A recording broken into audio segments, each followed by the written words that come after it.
Even though we have only seen 2 games in the NBA Finals in the series between Dallas and Boston, it really hasn't felt like the finals. The feeling is off, and it doesn't feel magical like it has been feeling since I've been following the NBA.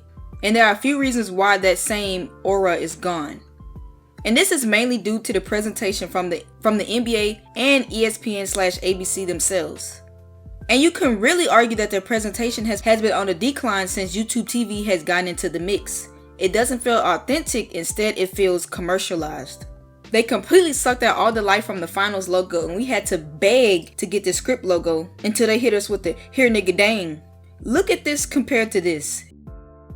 It looks watered down because it barely looks like any effort was made into making this logo. And this is one of, if not the most iconic thing about the finals. It's always the subtle details that really go a long way.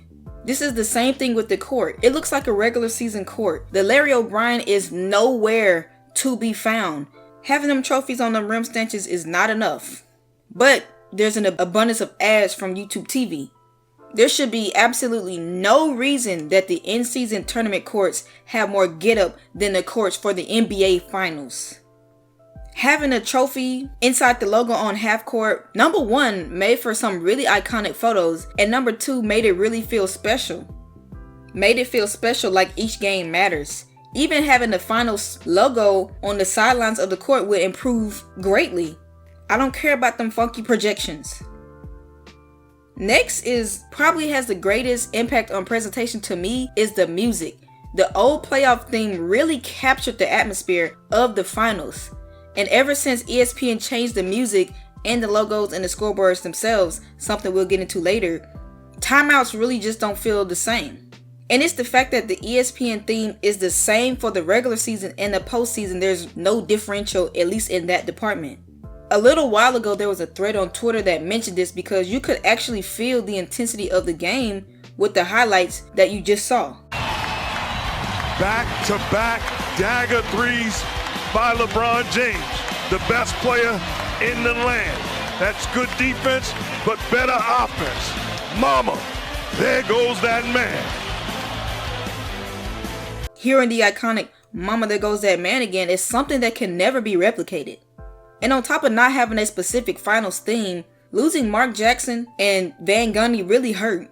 I mean, no shade to JJ or Doris Burke, but they really don't have the same chemistry as a trio we have been used to for all those years. They don't have any catchphrases, and that's kind of what we're missing. Imagine this. The team just called a timeout, they showed a good steal that led to a fast break score, and then a kick out 3, and Mark Jackson says, "hand down, man down," with the theme playing in the background.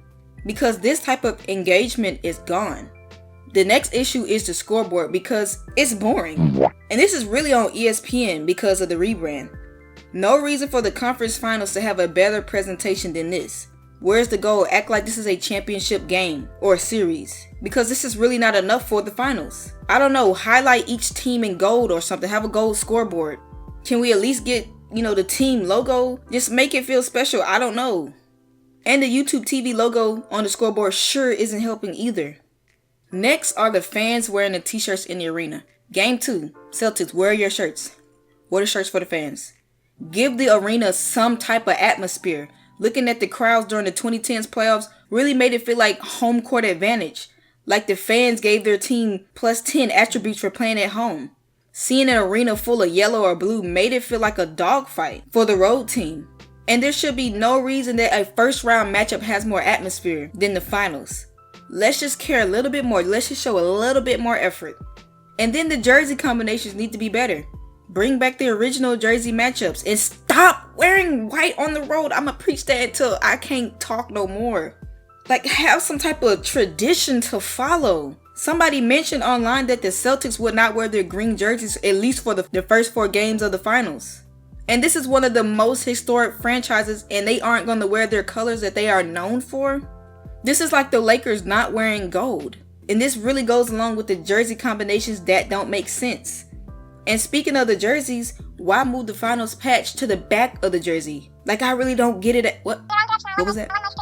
Oh, they can't mess with the ads on the front of the jersey? Oh. Okay. Now that I'm thinking about it, the NBA just might be some sellouts. Because all of these changes really have affected the fans' perspectives of the finals. Because how the fans feel or view the finals comes from the presentation. A team could be down 25, but I still needed to feel like this is a finals game, even if I'm looking at the TV on mute. I should not tune into Game 2 feeling as if this is a regular season game. It's unacceptable. So, NBA and Adam Silver, let's make the finals feel like the finals, because the vibe it brings off really matters. Because there is a championship on the line and it needs to feel intense. I need the presentation to make me feel anxious going into the fourth, whether my team is playing or not. Because the fan experience is important, and we will look back on some of these crucial moments in NBA history and it still needs to feel important 10 to 20 years later. I mean, we look at the LeBron block and the Ray Allen shot is a great play, but even still, the finals atmosphere was captured along with it. Let's bring back the magic.